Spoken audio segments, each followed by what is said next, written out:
Alors l'intégration scolaire des enfants hémophiles, c'est toujours un sujet très sensible pour les familles.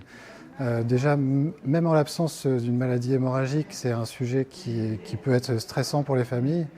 Donc si on ajoute à ça la problématique hémorragique, ça peut vite devenir compliqué pour les familles. Donc c'est un sujet qu'on doit évoquer très rapidement, avant même la rentrée, pour pouvoir lever éventuellement les freins qu'on pourrait rencontrer dans l'intégration, avec pour objectif que l'enfant puisse avoir une scolarité la plus épanouissante possible et qu'il ne ressente pas au quotidien sa particularité. Donc pour ça, il y a des actions qui peuvent être mises en place, le PAI notamment, qui comprend souvent des recommandations générales, la trousse d'urgence avec une ordonnance adaptée, et puis souvent une fiche à l'attention du SAMU en cas de gros problèmes à l'école.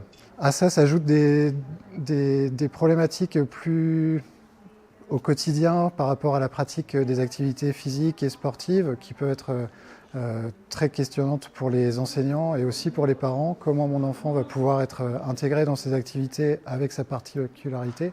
Au quotidien, on se rend compte que finalement, c'est la communication, la discussion avec l'équipe pédagogique qui pourra permettre de lever un certain nombre de freins en évitant, à mon sens, au maximum la surmédicalisation.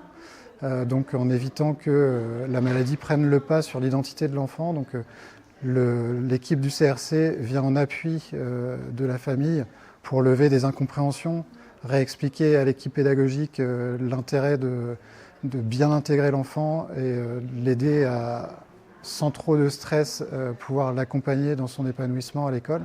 Et puis tous les sujets concernant les sorties scolaires, les voyages scolaires qui peuvent créer en tout cas des besoins supplémentaires, complémentaires selon ce qui est proposé à l'école.